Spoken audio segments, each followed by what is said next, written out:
everyone. I just wanted to do another video answering the questions. We only had 2 questions, but it kind of brought about, I kind of want to talk a little bit more about my injury and the details of some of the stuff that I went through during the whole few months after the accident. And just touch on some things I went through, some old pictures that I'll be able to show you uh, some of the stuff from the hospital and some of the stuff even that I was able to do afterwards, and the rehab process. Um, I know the first question was from Debbie, and she had asked if I was in any treatment to regain any function, and I'm not.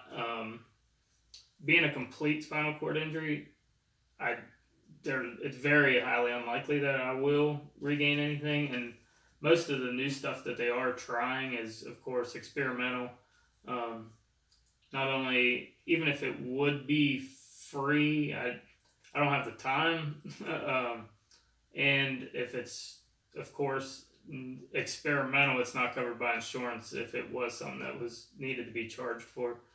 Um, I know there's a lot of progress happening, and of course, the later in the years that you're injured, it is better for the person. Me being injured 20 years ago is way different than somebody having the same injury today. With the technology, I'm sure there's a lot more that they can do spur of the moment, and as long as they treat you and help you from the initial injury. Mine being this far along, my bones are already, I mean, I do have osteoporosis in my legs just for the fact of not being able to put any weight on them. And the other question was from Will, that how many years ago that I was injured.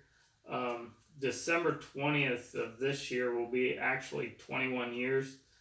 I was 13 years old when I was injured. And some of these are the pictures I went back through and was able to dig up. That this was my parents and I at Johns Hopkins Hospital, December of '97. And as I was going through, there's several pictures. These are a little bit later on.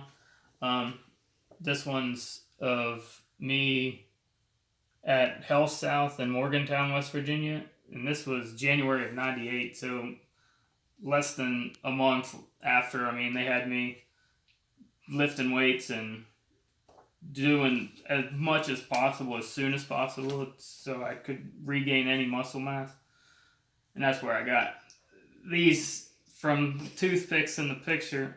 But this was, I had mentioned in my first video that it took forever to put on a pair of socks.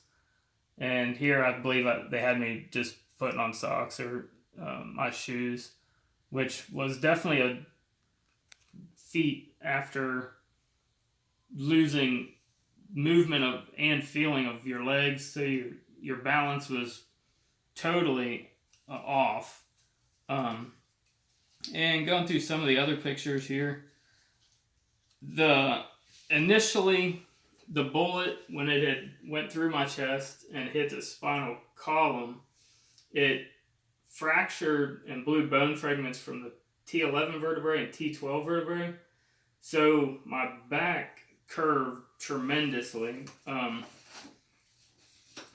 as you can see in these x-rays, for the initial one, you can see how curved, I mean, it's a 52-degree bend in my back from where this vertebrae and this vertebrae, it's either this one and this one or this one and this one, from where the bullet hit the top of one and the bottom of the other, and it kind of just blew my back to the side, similar to somebody that would have scoliosis. Now in this other x-ray, you can kind of see these loops. Those loops are the loops that are on this brace, and you can kind of see how it straightened my back up way more than without the brace.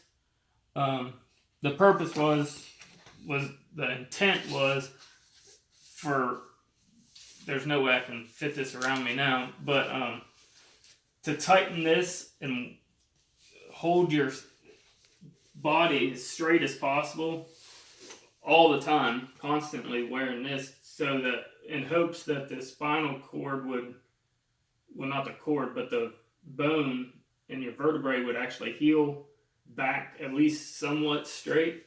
That it didn't work. It was so far curved that approximately 6 months or so later, I went through and had back surgery and had 2 rods put in. And I couldn't find the x-rays for those that showed the actual hardware in my back. But it's 2 rods, bunch of bolts and screws from probably, I'm guessing, T6 down to around L1 vertebrae. And this is a picture after the back surgery. Still had tubes in my mouth coming out of surgery. But the initial back brace that I had at first caused a pressure sore, which wasn't as important at the time. For the initial 11 days that I was injured, they had a lot more focused on than pressure sores when I was laying in the hospital bed. But there's a warning for, definitely, if you're squeamish or don't like blood or anything like that, these pictures are a little bit graphic, just in case. This is a pressure sore from January 2nd.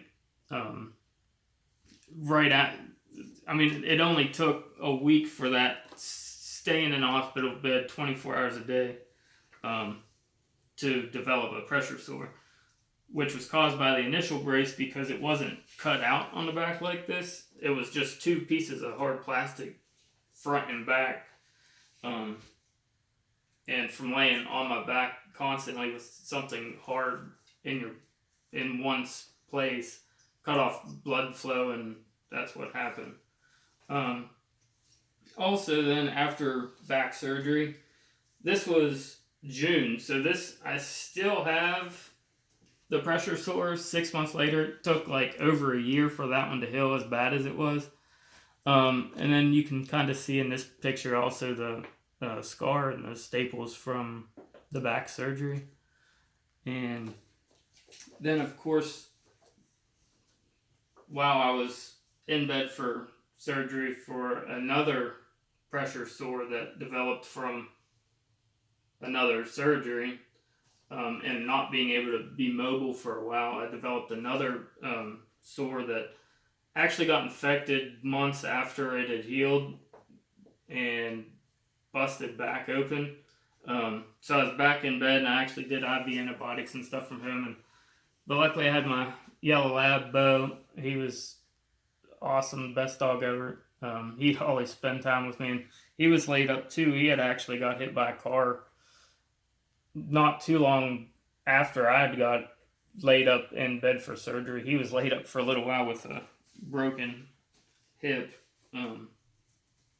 But also through rehab, in Ronald McDonald House and all that, I was also able to meet a lot of people, sports players, basketball teams, hockey teams, baseball teams that come to the hospital.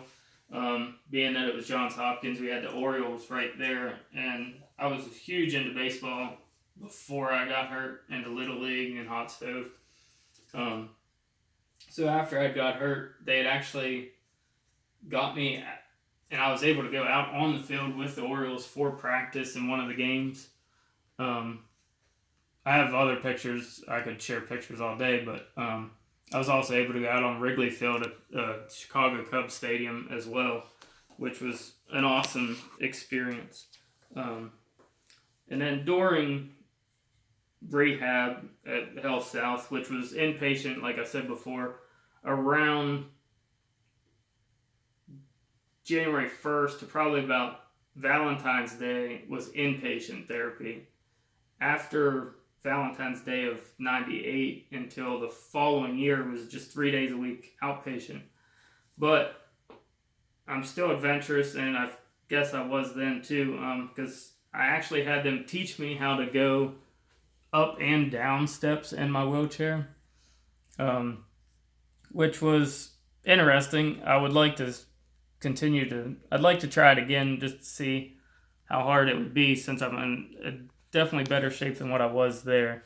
And most of the thing with that I find out with anybody, especially myself, a positive attitude is 95% of it. I mean, as long as you have a positive attitude, you can.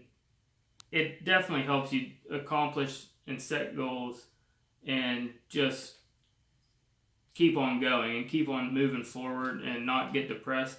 And this is a buddy of mine, Chuck. He was definitely. We weren't allowed to be roommates. They never put us in the same room, but the Chuck was always upbeat. He was in there for a good while with me. He had Guillain-Barré, and always upbeat, positive, kept me motivated, and hopefully I did him too. I know we've stayed in touch over almost 21 years now, and everything was excellent, and we just wanted to share a little bit more about the injury.